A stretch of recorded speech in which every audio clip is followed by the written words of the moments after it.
안녕하세요. 2021년 3월 30일입니다. 3월은 31일까지 있죠. 오늘은 화요일이고요. 요즘 매일 유튜브 실시간 방송 아침에 해서 팟캐스트 하고 이거 올리는 거를 자주 못 하겠더라고요. 그래도 늦어도 일주일에 한 번, 일주일에 한두 번은 꼭 올리려고 생각을 하고 있습니다. 실시간 방송으로 못한 얘기도 있고 또 좀 다르게 다른 얘기를 할 시간적 여유라든가, 또 왜냐하면 실시간 방송은 이 채팅창에서 올라오는 걸 답을 해드려야 되는 거기 때문에 원래 하고자 하는 것보다 반도 못할 때가 많거든요. 그래서 그걸 못한 거를 정리하는 이런 것도, 그런 시간으로 가지는 것도 괜찮을 것 같습니다. 동아 사이언스의 박진영의 사회 심리학이라고 하는 그런 거 있는데, 이건 최근 건 아닙니다. 2019년 8월 겁니다. 어떤 분이 저한테 이 자존감에 대한 얘기를 말씀을 하셨어요. 그러니까 이제 비대해진 자아는 자신을 위험에 빠뜨린다라고 되어 있습니다. 내용은 이겁니다. 우리가 이제 총기 난사범이 다수가 백인이고 이런 얘기를 이 입론으로 깔고 있습니다. 근데 사실은 총기 난사범이 모두가 다 백인은 아닙니다. 얼마 전에 난사했던 그 사람은 시리아계 이주민이었죠. 또 조승희 사건도 있었고, 또 흑인의 경우도 있습니다. 우리가 생각하는 막연한 백인이라고 하는 부분은 사실 설정되기 어렵습니다. 이주민이고 또 겉으로 보기에는 소수자. 왜냐하면 오늘 같은 경우도 아시아계에 대한 아주 잔혹하게 지하철에서 폭행했던 흑인 남성입니다. 근데 이제 이 2019년 8월에 나온 입론은, 이 글은 미국에 살면서 왜 총기 난사범들이 다수가 백인인지가 궁금했다라고 했는데, 사실 이것은 오해가 생기는 거죠. 이 사람이 조금 뭔가를 좀 착각을 했거나, 그런데 백인이 아닌 경우도 많이 있습니다. 근데 백인이 다수죠. 근데 이거를 미국의 인구 기준으로 생각하면 미국의 전체 인구의 70%가 백인입니다. 물론 그 안에서 이제 인종이 조금 나눠질 수 있지만 대략 아무리 많아봤자 75, 적으면 69, 70 왔다 갔다 합니다. 그 인구 대비로 생각하면은 백인이 많은 건 당연한 거 아닙니까? 흑인이 그 소수가 아시아계. 근데 그거에 비해서 또 흑인이나 어떤 시리아계 이주민, 어디 이주민 이런 얘기를 하면은, 이 사람의 박진영의 사회심리학에 비대해진 자아는 자기 신을 위험에 빠뜨린다는 건 동아 사이언스의 2019년 8월 10일자 이 칼럼은 사실은 하나만한 얘기를 한 거죠. 입론으로서는. 그러니까 내용이 하나만하다는 얘기가 아니라 미국에 살면서 왜 총기 난사범들이 다수가 백인인지 궁금했다라고 하는 거는 그냥 말장난이죠, 말장난. 다수가 백인일 수밖에 없지 않습니까? 미국의 이 인종 구성이 백인이 7할인데, 그죠? 그렇게 하면서 그런 얘기를 하죠. 근데 이제 그렇다고 쳐도 이제 예를 들면 이런 거지. 이 사람의 말은 긴장이론 같은 거죠. 오랫동안 차별받아왔던 흑인이라든가 이런 사람들이 백인을 미워해서 혐오범죄를 저지르지 않느냐라고 하는데, 그래서 흑인이 더 많을 것 같아요. 그건 이 범죄를 전혀 모르는 사람입니다. 그러니까 심리학 알아도 범죄학을 모르는 사람들이 이런 범죄에 대해 얘기를 하는 것이 사실은 불편한 거죠. 그러니까 제 입장에서 불편한 겁니다. 어쨌든 이 사람의 입론은 그겁니다. 왜 백인들이 더 억울해하고 피해의식을 느끼고 있는가? 근데 그건 되게 당연하죠. 트럼프를 보면 모릅니까? 이게 2019년도에 8월에 나온 칼럼인데 트럼프는 사실 2016년도에 당선이 돼서 그렇지 않습니까? 6년, 7, 8, 9, 10 이렇게 됐죠. 근데 2019년에 이런 소리를 한다니 사실은 좀 저도 의아해합니다. 왜? 레드넥에 대한 얘기도 모르나요? 사회적으로? 미국의 백인 하층 노동자 계급이 왜 이런 분노를 갖는가에 대한. 저는 이런 칼럼 자체가 사실은 좀 글쎄 심리학, 사회 심리학에서는 어느 정도까지 입론이 될지 모르지만은 실제로는 범죄학이라든가 다른 사회학에서는 이런 입론은 사실은 뭐라고 하나요? 연구 타당성이 좀 결여된 거 아닌가 이런 생각을 합니다. 연구가 틀렸다는 얘기 아니라 결론이 되게 이상한 상태예요. 그리고 이런 얘기도 하죠. 혐오 범죄나 폭력 범죄를 일으키는 사람들은 자존감이 낮은 사람일 것이라는 통념이 있지만 실제 연구는 그 반대다. 그래서 이제 무시한다고 분노하고 무시한다고 분노하는 건 자존감이 낮기보다 근거 없이 높고 자의식이 심할 때 나타나는 현상이다. 그러니까 근거 없이 높은 자의식이라고 하는 건 실제로는 망상적으로 높은 자존감이죠. 사실 그러면 망상적이지 실제로는 자존감이 낮다는 겁니다. 그러니까 같은 현상을 두고도 이 사람은 그걸 다르게 서술했을 뿐이죠. 그래서 이제 CCM에서는 1판, 2판에서는 이런 거를 이제 엔타이틀먼트는 자격이라는 얘기를 합니다. 자격. 그래서 좋은 대접을 받을 자격이 있다고 느끼는 나르시시즘의 자격의식과 공격성 사이에 깊은 관계가 있다라고 하는 라이디와 그의 동료들의 2008년도 연구를 가지고 옵니다만은 이 연구는 실제로는 이 사람이 인용하는 연구는 아웃데이트하죠. 그 이후에 많은 연구들이 되면서 이런 사람들의 레드넥, 흑인 하층 노동자 계급에 대한 분노라든가 그의 부들이 가지는 분노, 낮은 자존감에 대한 얘기가 많이 있었는데 엉뚱하게도 사회심리학에서는 옛날 연구들, 아웃데이트한 연구를 가져와서 이런 얘기를 해서 저도 깜짝 놀랐습니다. 그래서 내가 뭘 잘못 알고 있나.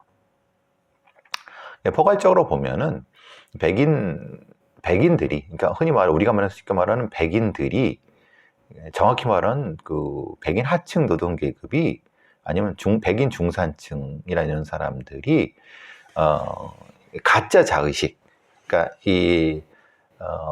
높게 망상적 아니면 높게 주어질 것 같다고 생각했던 어떤 자존감이 있을 거라고 생각하면 실제로는 그렇지 않거든요. 그래서 이걸 이른바 자격 강간, 그것 때문에 강간을 하고 그것 때문에 살인을 하는 엔타이틀 킬링이라든가 엔타이틀 레이프가 생기거든요. 사실 이런 현상이 제대로 분석되려고 하면은 지금 이 사회 심리학에서 연구하는 건 사실 조금 잘못된 결론으로 나오고 있습니다. 그래서 이런 얘기죠. 다시 이 연구로 돌아오면은, 이 칼럼으로 돌아오면, 이런 각종 혐오 범죄나 인종차별, 불링 같은 것이 이런 동반하는 것들이 백인 우월주의라든가 이런 사람들이 자기 비하가 심하고 자기 가치에 대해서 의심하는 사람들보다는 당연히 우월하게 대접받아야 마땅하다고 생각하는 사람들에서 저질러진다 라고 되어 있습니다. 당연한 거죠. 레드넥이 그래서 그런 공격성을 가지고 있고, 그 공격적인 것이 트럼프 현상이 그거고, 또 그래서 그런 비슷한 형태의 혐오 범죄가 나타나지만 그 혐오 범죄의 모두가 다 백인인 아니다. 흑인도 있고 아시아계도 있고 오히려 이민자도 있고. 그러니까 이 사람이 생각하는 거는 망상적 자존감에 대한 얘기를 비대해진 자아라고 해석했을 뿐이고, 이 범죄학에서는 엔타이틀먼트, 그리고 포괄적으로는 낮은 자존감이라고 표현하고 있습니다. 그래서 감히 나한테 그래서 공격하는, 즉 부풀려져 있고 불안정한 자존감이 더 위험하다. 즉 상대적 자존감, 낮은 자존감이 더 위험하다라고 얘기를 하는 건데, 이걸 이런 식으로 얘기하고 있는 거죠. 글쎄, 이건 너무나도 아웃데이트한 얘기라서 그냥 뭐 넘어가고 싶은데, 이런 얘기들이 또 사람들한테 잘못 받아들여 갖고 오해할까 봐 이런 얘기를 해봅니다. 어쨌든 이 자존감을 잘 통제하는 적절한 자존감에 대한 얘기는 이 사람의 결론하고 비슷합니다. 즉 자아 중독에서 벗어나자, 적절한 자존감을 갖도록 하자. 결국은 사회성에 대한 얘기인 거죠. 그 얘기를 이렇게 되게 어렵게 말을 꽈서 하는데, 나중에 기회가 되면 이런 형태의 얘기에 대해서 한 번 더 심도 있게 얘기해 볼 필요가 있을 것 같습니다. 어쨌든 CCM에서는 엔타이틀먼트, 자격이라는 얘기를 쓴다, 이렇게 말씀을 드리면 편할 것 같습니다. 자, 뭐 길게 할 것도 없는데 그냥 어떤 사람이 저한테 이거 한번 보라고 했는데, 최신의 거를 가져왔으면 저는 2019년 8월 건데 벌써 몇 년, 2년 전 아닙니까? 자, 글쎄, 이제 지금 정부에서 하고 있는 부동산에서 지금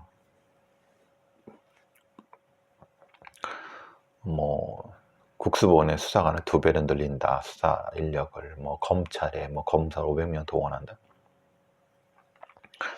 어떻게 보면 되게 웃긴 얘기를 하고 있는 것 같아요. 웃긴 얘기를 하고 있는 것은, 애초에 그렇게 투입을 하든가, 애초에 뭘 투입을 하든가, 아니면은 그럼 이게 어떻게 됐을까요? 처음에는 이 정도로 될 거라고 생각을 했을까요? 어제도 대통령이 뭐라 그래, 오늘도 그러고. 해다 보니까 안 되니까 더 투입하고, 또 안 되니까 검사들까지 투입하고. 애초에 그럼 경찰 국수본의 능력이 없었다는 건가? 저는 그렇게 생각하지 않습니다. 계속 말씀드리지만 실제로 국수본의 기존의 인력으로도 충분하다. 그런데 무엇인가 그들이 수사하는 부분에 꺼려하는 부분들, 그런 것이 있지 않을까라는 생각을 합니다.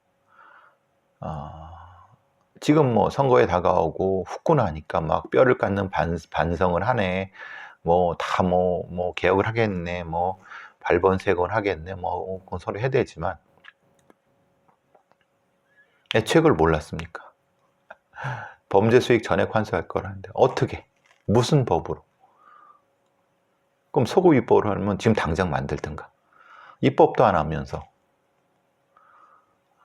말만 번지르지게 하고, 실제로는 실제 수사 인력들은 제대로 된 수사가 진행되어 있지 않고, 500명의 대상자가 있다는 변증만 올리고, 참 갑갑합니다. 지금 예를 들면 구미 여자아이 사건도 이게 맥락이 비슷해요. 변증만 올리고 도대체 되는 건 없어요. 오히려 다시 말씀드리지만은 이 숨진 여아의 가족, 석 씨의 가족들이 오히려 성명서까지 내면서 영아 시기 신생아의 혈액형 오류가 있을 가능성에 왜 고려하지 않느냐. 그리고 석 씨가 2번의 제왕 절개를 했다. 그러면 그게 셀프 출산이라는 게 가능하냐. 또 지금 저도 이제 확인을 못한 거, 저도 참 미안한 부분이 있는데, 직장에서 PC에서 그 사람의 PC에서 포렌식을 했다 그러는데, 이 사람은 생산직이기 때문에 자기 PC가 없다. 근데 생산직이기 때문에 자기 PC가 없다고 하는 건 좀 모호하죠. 왜냐하면 생산직에 있는 사람이라 하더라도 공동으로 쓰는 어떤 PC가 있을 수 있고, 그 PC를 주로 이 사람이 썼거나 아니면은 뭐 그 여러 가지 사정이 있을 수 있죠. 그러니까 우리가 말하는 이 생산직은 PC를 개인 PC가 없었다고 하는 그 편견도 사실은 선입견일 수 있는 거죠.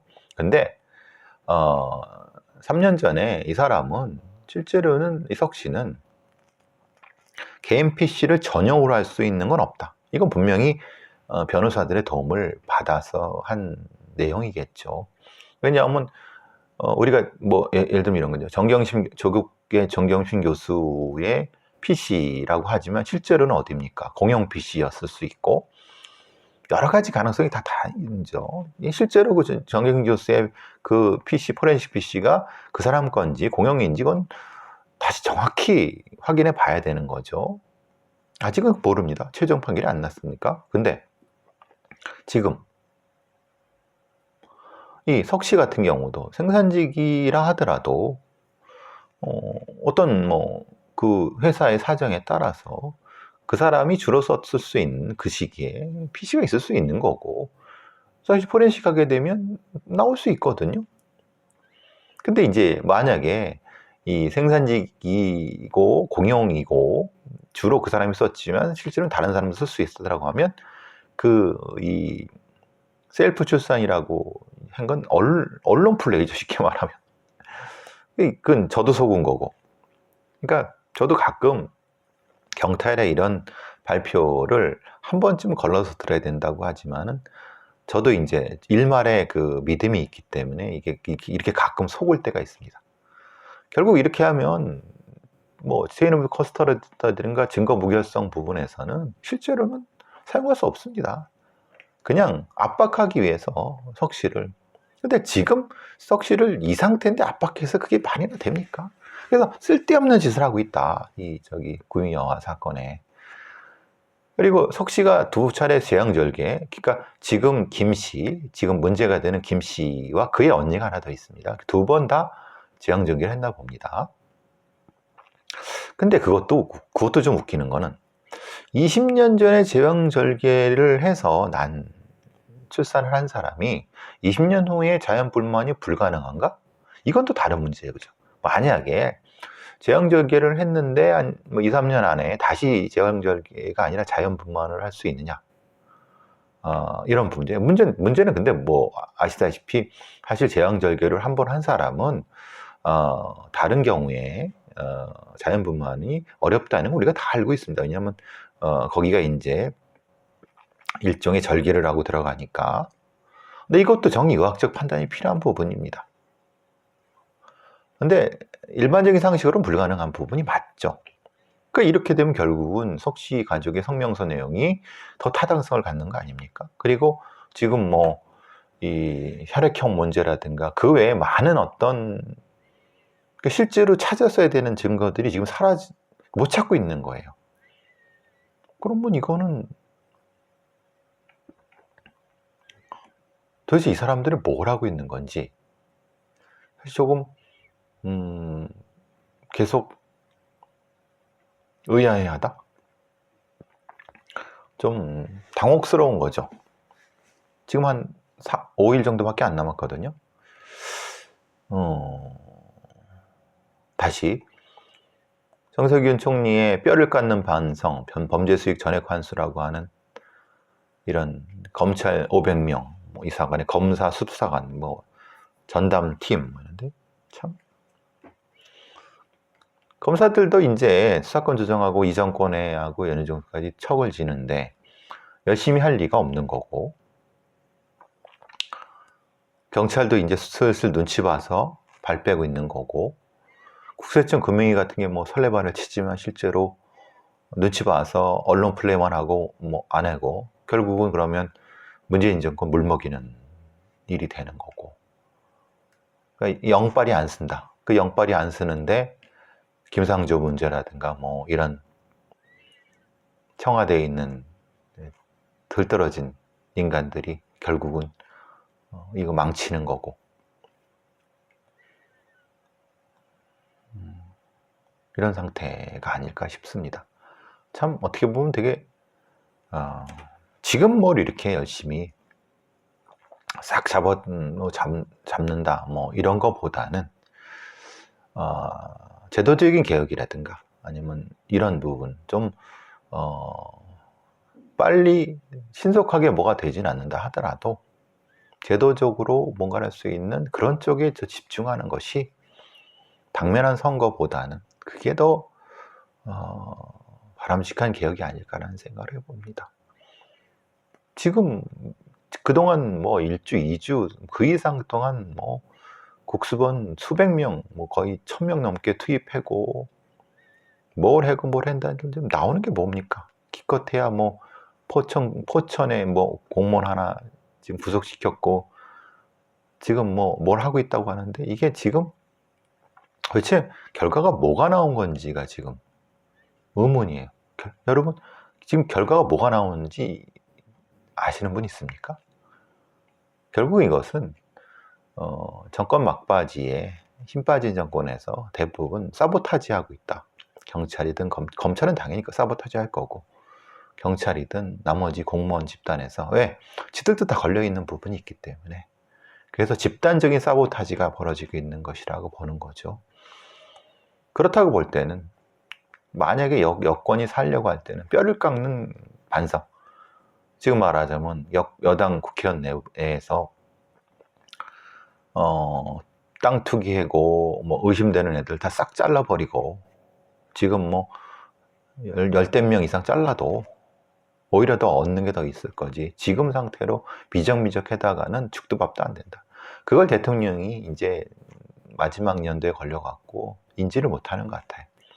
주변에 있는 청와대 등신들이 청와대 참모라는 것들이 등신들이 그 전혀 판단을 못하는 것 같고 여권 내에서는 욕심 많은 인간들만 있어갖고 전혀 뭐 선거에 대해서 말씀을 드릴 수 있는 뭐 주제가 아니기 때문에 선거는 말씀을 못 드리고 그리고 뭐 그럴 이유도 없고 그러고 싶지도 않고 그런데 지금 하는 꼬락서니가 결국은 사정기관 여러 가지가 다 사보타지하고 있는 것 같고 또한 실제로 성과는 안 나오고 있는 거고 하는 방향도 그냥 언론 플레이로서 푸닥거리만 하는 것 같고 그리고 뼈를 깎는 반성을 한다고 해서 실제로 이 자기 반성을 해야 될 여당의 국회의원들 많이 헤쳐먹을 애들 내된 조치는 없고 그냥 변명만 늘어놓고 있고 이런 상황 여러분도 다 눈에 보이시죠? 말만 범죄 수익 뭐 그리고 이해관계 이해충돌 방지법 한다고 하고 해서 지금 되고 있습니까? 결국 어떤 정권이 망하는 거는 다른 외부적인 요인 없습니다. 내부적으로 싸웠기 때문에 망하는 겁니다.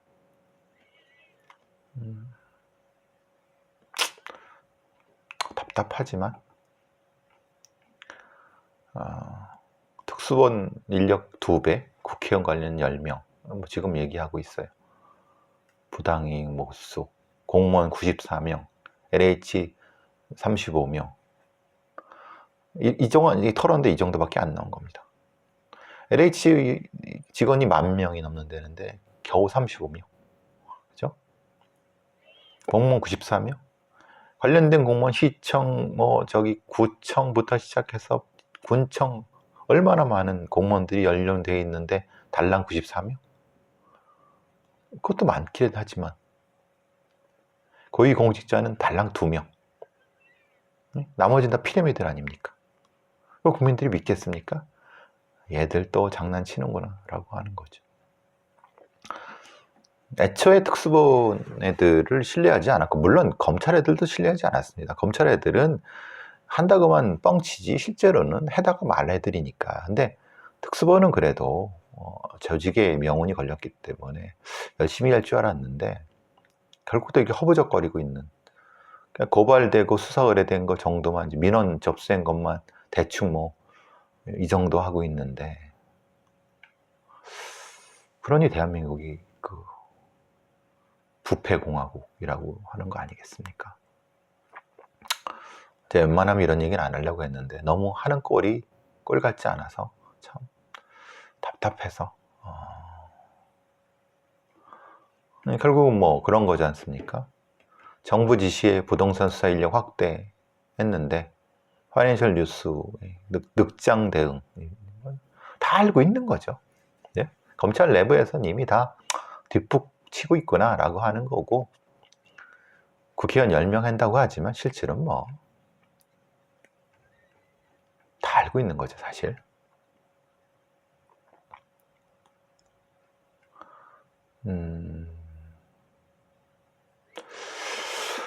학대 아동 즉시분리제도가 이제 시행이 됐습니다, 오늘부터.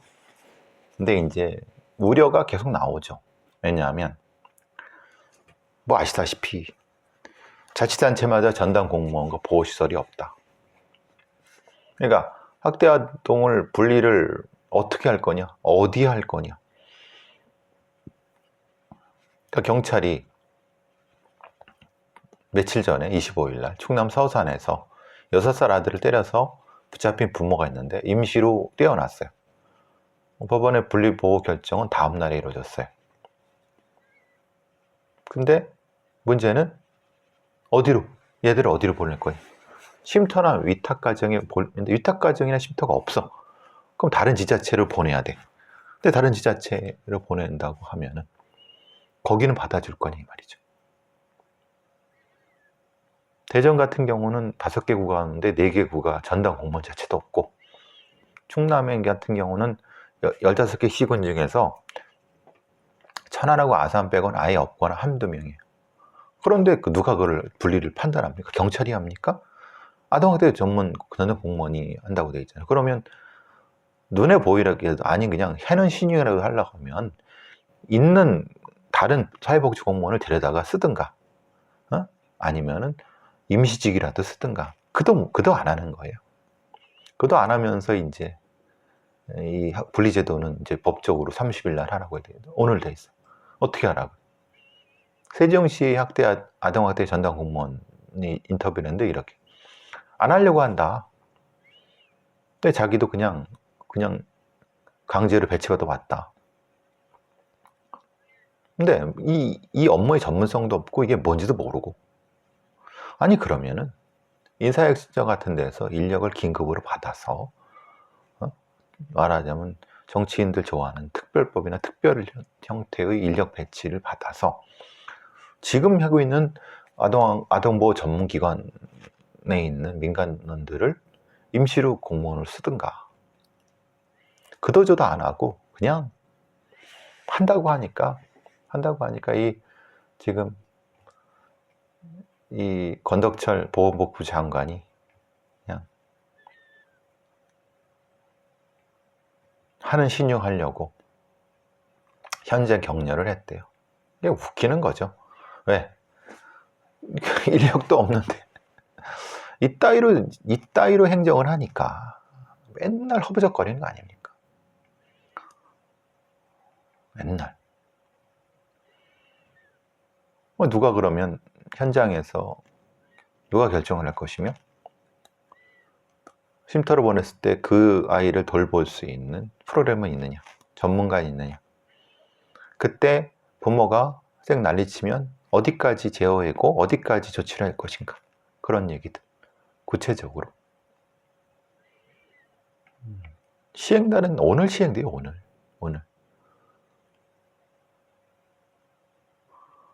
좀 답답한 사람들이 답답한 행정을 하고 있으니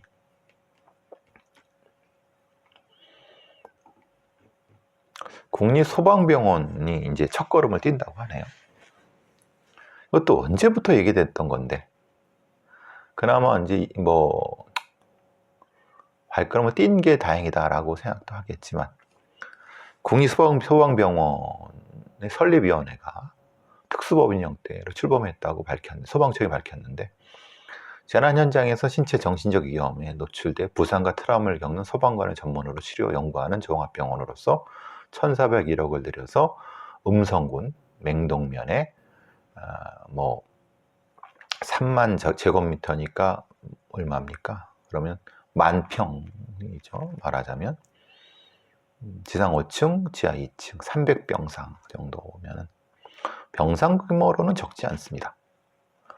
근데 2024년이니까 3년 뒤에 개원인데 실제로는 시설은 사실 금방 짓습니다. 요즘 건물 짓는 게 얼마나 빠릅니까? 중국 애들 보십시오. 코로나 그거 했을 때 그 벌판에다가 건물 짓는 거 보세요. 아마 우리는 그보다 더 빨리 짓을 거예요. 건물 짓는 건 사실 뭐 몇 달이면 짓습니다.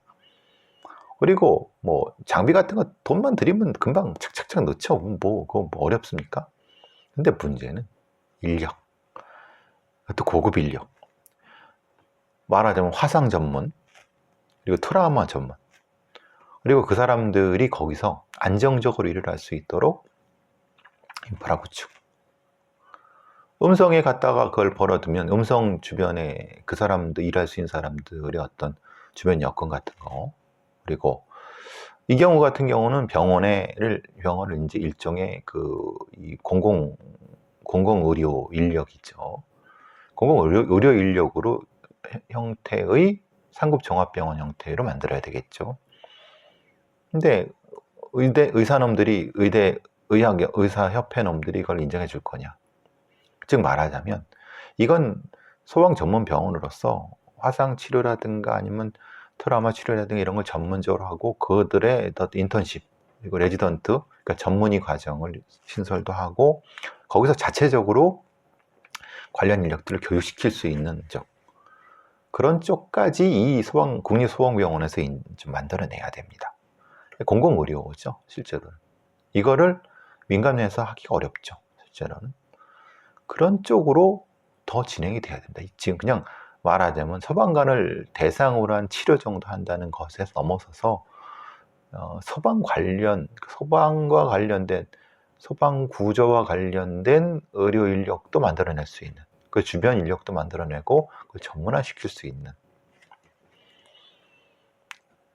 그리고 이것을 각각의 트라우마 센터 그래서 적어도 여기에 있는 정신의학과 같은 경우는 소방서에 심리치료 전문 인력이 투입될 수 있고 그것을 재교육시킬 수 있는 정도까지 그 전문 병원이 돼야 된다는 겁니다.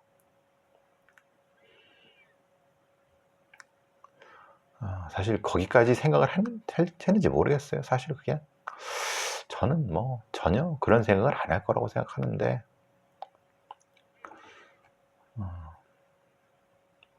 만드는 김에 당연히 그렇게 해야 된다고 봅니다. 그냥 대충 만들어 놓고 소방관만 치료하는 정도 그런 정도라고 소방병원이 왜 필요합니까? 물론 그것도 필요하지만 국립경찰병원이 바로 그 꼴을 낳은 거 아닙니까? 자, 좀 희한한 건이 있어요. 형기를 마쳤는데 11년 치료 감옥, 발달장애인 국가배상 청구라는 것이 이런 기사가 떴는데요. 내용은 그렇습니다. 징역형을 어떤 죄를 져갖고 징역형을 선고받은 발달장애인이 형기를 마쳤는데 그러면 이제 출소를 해야죠. 근데 이유 없이 장기간의 치료감호소에 수용됐다고 하는 겁니다. 왜 그러냐 그랬더니 이 사람이 지적장애인인데 원래는 징역 1년 6개월을 선고받았는데 치료감호를 그러니까 10년 전에죠. 저는 했는데 근데 재범평가를 받았는데 의료진은 치료감호 종료를 의견을 냈나 봐요. 아니 근데 관련 의료진이 재범평가를 통해서 치료감호 종료 의견을 냈는데 왜 치료감호가 종료가 안 되고 유지가 됐을까? 전 이해를 못 하겠는 거예요. 혹시 다른 어떤 이유 때문에 그런 것이 아닌가? 이 사람 같은 경우는 지적장애인이에요. 지적장애인이 재범평가라든가 이런 치료감호가 의미가 있나요? 결국은 국가인권위원회가 치료감호 종료를 이제 진정을 제기한 이후에 그리고 자폐성 장애인이에요. 이런 경우가 치료감호가 의미가 있습니까?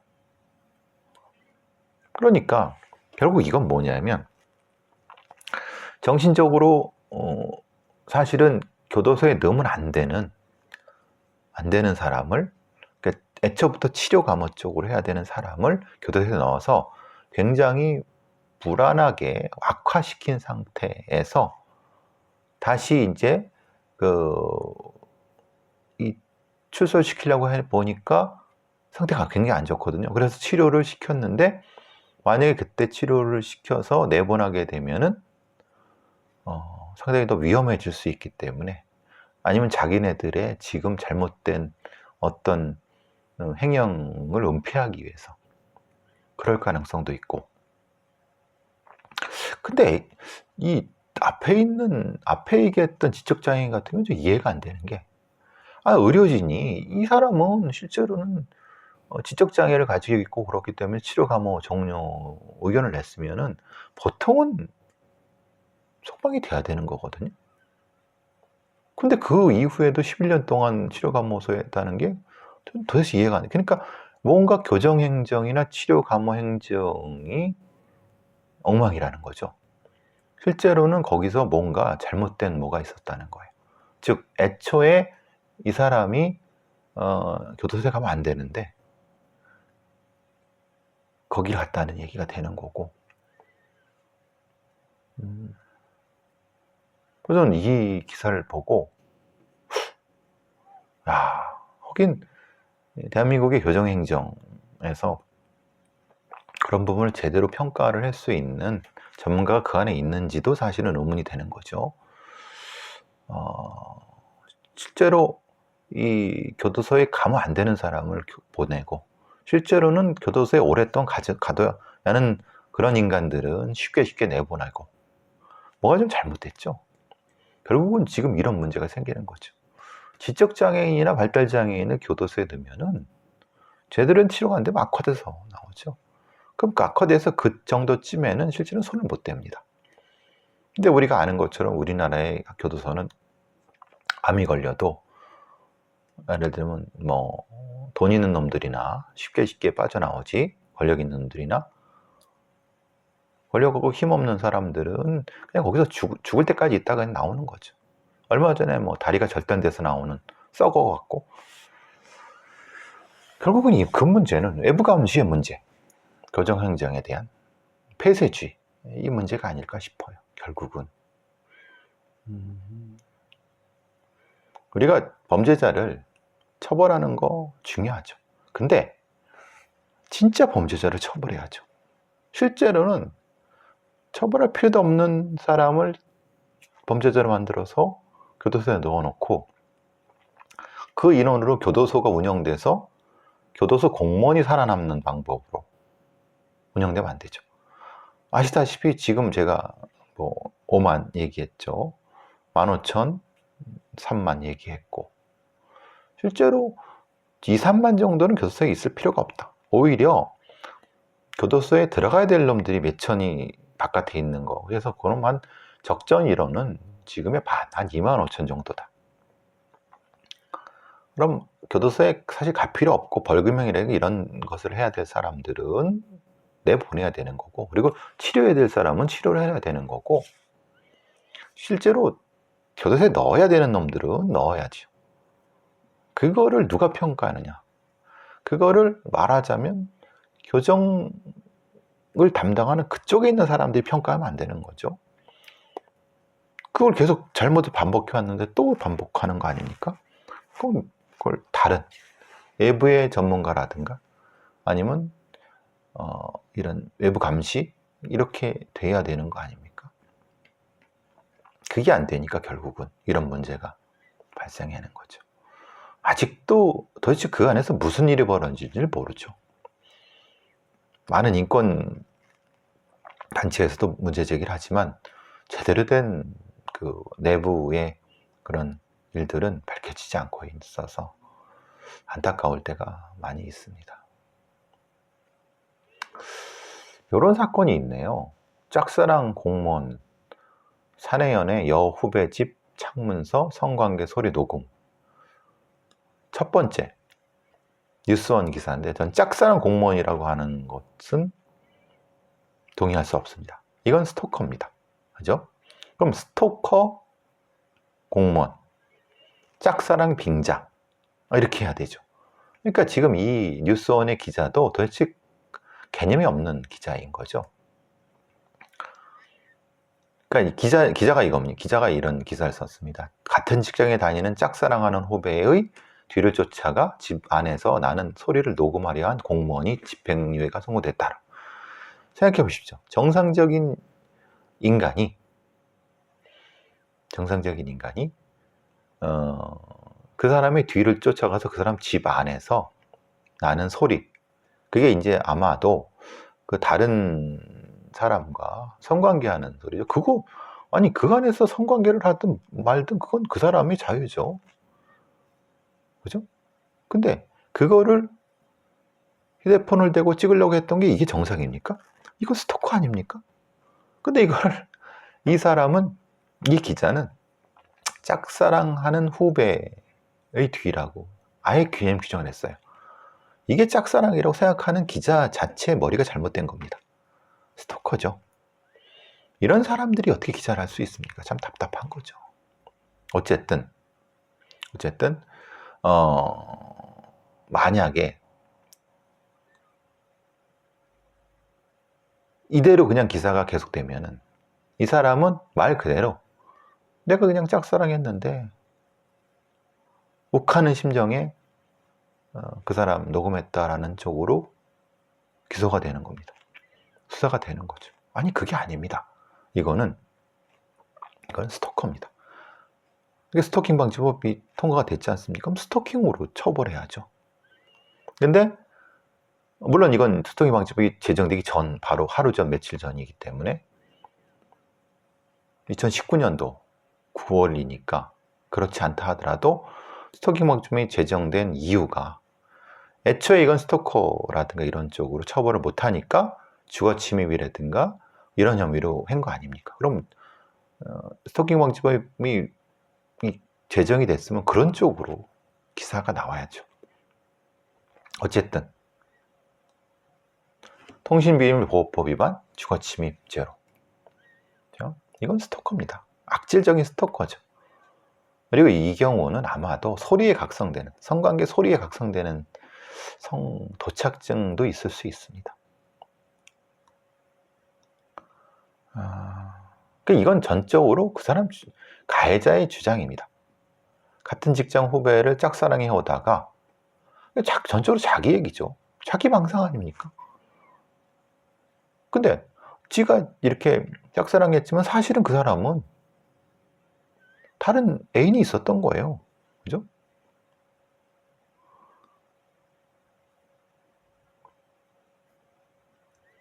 근데 이 재판부가 심야 시간에 몰래 쫓아가 1시간 넘게 대문과 창문 앞에서 집안 소리를 녹음하고 1시간 넘게 녹음했어요.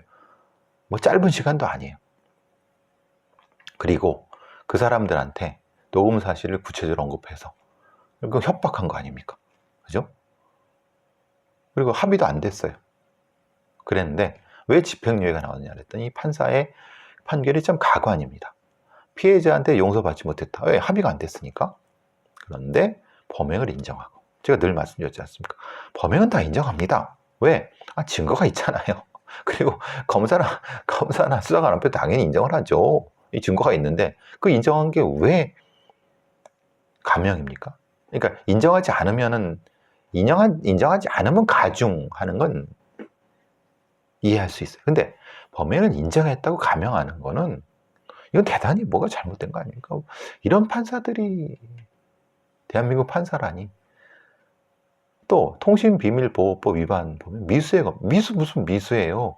녹음했잖아요.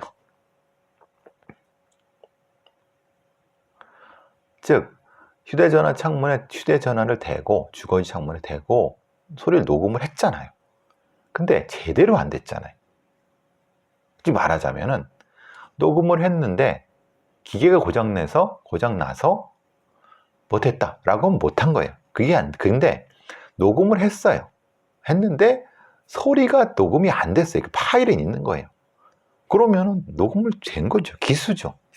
이걸 미수라고 하는, 그러니까 소리가 들려야지 기수라고.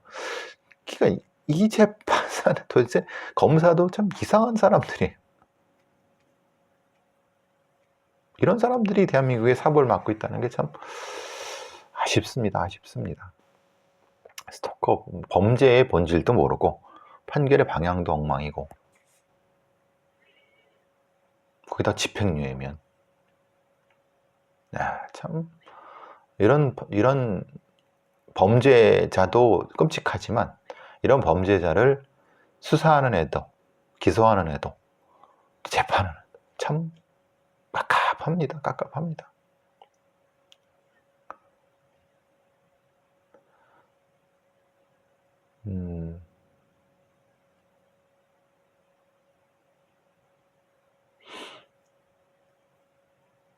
버스 안에서 음란 행위를 한 70대가 집행유예를 받았어요. 간혹 이런 거 보시죠. 버스 안에서 음란 행위를 한 70대가 집행유예를 선고됐다. 징역 4개월에 집행유예 2년.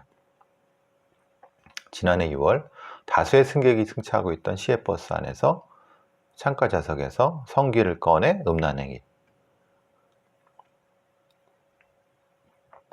그리고 그러니까 이제 성적 수치심과 불쾌감을 일으키는 범죄로서 죄질이 좋지 않고 동정범과를 저지르고 있다라고 했는데, 다만 자신이 잘못을 뉘우치고 있다. 그러니까 뭐 뉘우칠 수 있죠. 고령인데다가 치매 전립선 증식증. 그러면은 이게 치매 때문에 그런 건지, 이게 이 행위가 그 부분을 명확히 해야죠. 만약에 이 사람이 이 행위를 하는 게 정신적인 문제가 있다고 하면은 이 사람은 처벌이 아니라 치료 감호로 가야 되는 게 맞습니다. 근데 그게 아니라 아니 자기가 좀 잘못을 뉘우치고 있고 뭐 이런 부분이라고 하면 이건 그거하고 관련이 없잖아요. 그것도 전립선 증식증이라는 것은 무슨 의미입니까? 전립선이 비대해졌다는 거잖아요. 전립선이 비대해졌다는 것과 버스 안에서 음란행위라는 것이 무슨 관련이 있죠? 그러니까 이거를 이렇게 판결하는 도대체 이해를 못하겠습니다. 물론 가족이 치료에 노력하겠다고 하는 것 정도는 그래요. 70대니까 가족이 이렇게 하는데, 뉘우친 것과 전립선 비대 증식증과 치매는 감형의 요소가 안 되는데, 근데 제가 반드시 말씀드리겠지만 이런 형태의 음란행위는 치료가 안 되면요, 안 되면 이거는 가망 없습니다. 계속 반복합니다. 이제는 버스가 아니라 다른데 더 공개적인 쪽으로 가겠죠. 이런 범죄의 특징이라든가 아니면 이런 범죄자의 심리에 대해서 너무 검사나 판사들이 너무 모릅니다. 너무 사회를 너무 불안하게 해요. 범죄자도 불안하게 하는데 검사와 판사들이 너무 불안하게 해요. 뭐 모르니까. 이러면서 그냥 이렇게 집행유예 때려버리는 거예요.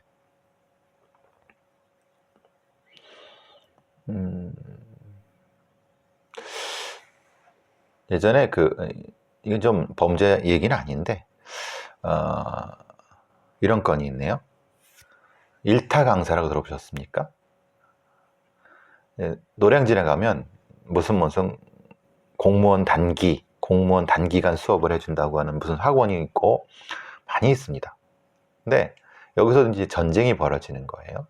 예를 들면 A 교육업체에서 B 교육업체로 일타 강사가 이제 스카웃 되는 거죠. 그럼 A에서 B로 그러니까 B가 A를 빼돌렸으니까 B가 A한테 수백억, 이거 889억이라네요. 소송. 또 이전에는 또 A가 B한테 빼돌렸고 그때 또 그랬고요. 그때 또 수백억. 그러니까 뭐 누굴 얘기할 필요는 없지만은 여기 기사에 나왔지만 굳이 언급할 필요는 없는 한국사 일타. 애들은 뭐 하루 만에 애들 연봉은 제가 얘기했지 않습니까? 예전엔 10억 단위인다 줄 알았다고. 근데 하나 더 붙는데요. 내가 아는 교육 업체 쪽 일하는 친구 얘기 들었더니 제가 그렇게 얘기하니까 저를 비웃더라고요. 어느 천년 얘기를 하냐고. 연봉 10억 웃기지 말라. 그건 10년 전, 20년 전 얘기라고. 100억 단위가 넘나 되는 거예요. 와, 일타 강사. 실제는 모르죠. 근데 이렇게 손해배상이 수백억에 800억, 뭐 거의 1000억이 다 된 거 보면 실제로 그럴 수도 있을 것 같아요. 이 사람들이 하는 한국사 일타. 나도 그럼 이런 그 공무원 수험 쪽으로 갈 걸. 전 능력이 없어서 못 하고요. 뭐 막대한 이권이죠. 수백억 이런 일타. 그래서 좀 부러운 게 얘들이 일타 강사가 이쪽으로 가나 저쪽으로 가나 뭐 지들 맘이야. 뭐 알아서 하는 거고. 근데 그만큼 공무원 수험 시장이 커졌다는 거고 뭐 이런 거겠죠. 사실은 수능 시장도 커졌고 뭐 그렇다는 거니까 그건 뭐 지들이 알아서 할 일인데 제가 좀 안타까운 거 이런 거예요. 미국 같은 데나 유럽 같은 데는 유명한 학자가 있습니다. 유명한 학자가 있으면 그 학자는 어느 그 영역에서 정부라든가 이런 데서 펀딩을 받아 돈을 끌어올 수 있는 능력이 있는 사람이. 그 사람은 A라는 학교에서 있다가 B라는 학교로 이제 스카우트 됩니다. 그래서 예를 들면 보스턴 대학에서 UCLA 아니면 뭐 이렇게 이런 데로 아니면 저쪽에서 텍사스 어느 대학 아니면 다 뭐 저기 하버드 이런 데로 옮겨갑니다. 그럴 때 공개적으로 스카우트 얼마? 이러면 거기에 그 관련된 대학원생들이라든가 아니면 그 주변에 있는 또 학자들이 쫙 옮겨갑니다. 그러면서 이제 학문의 어떤 그쪽 방향의 흐름이 쭉쭉 가고 그게 너무 부러운 거예요. 왜냐하면 그렇게 넘어가면서 어떻게 됩니까? 학문적 발전, 물론 지들끼리 치고받을 수 있지만은 그래도 경쟁이라고 하는 것이 참 날카롭게 되면서 무엇인가 좀 이렇게 일어나는 것이지 않습니까? 우리나라에 그런 게 있나요? 다들 지들끼리 학자라는 것들이 지들끼리 짬짬이, 학술지도 다 짬짬이, 지들끼리 뭐 봐주고 써주고 뭐 발라주고 빨아주고 아주 소수의 좋은 논문들 빼고는 다수는 다 그냥 거기서 거기. 저 노량진 일타 애들 뭐 100억 넘게 스카우트 뭐. 그러니까 굉장히 우리나라의 학문 시장이라는 표현을 그랬죠. 너무 왜곡돼 있다. 모르겠습니다. 애초에 그들이 전임 교수가 될 때 그런 걸 겪었는지 모르겠지만은 경쟁도 없고 다 줄서기 뿐이고 어떤 사람이 그런 얘기 노벨상 했는데 웃기지 말라. 노벨상은 서로 경쟁을 안 하고 서로 간에 날카로운 비판이 없는 학문 시장에서 무슨 노벨상이냐. 웃기는 소리 하지 마라. 제가 그런 얘기합니다. 제가 이런 얘기하면 비슷한 학문 공부하는 사람들을 왜 까냐고 하지만 절에도 안 까면 누가 가겠습니까?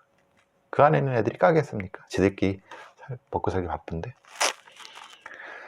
오늘 여기까지 하겠습니다.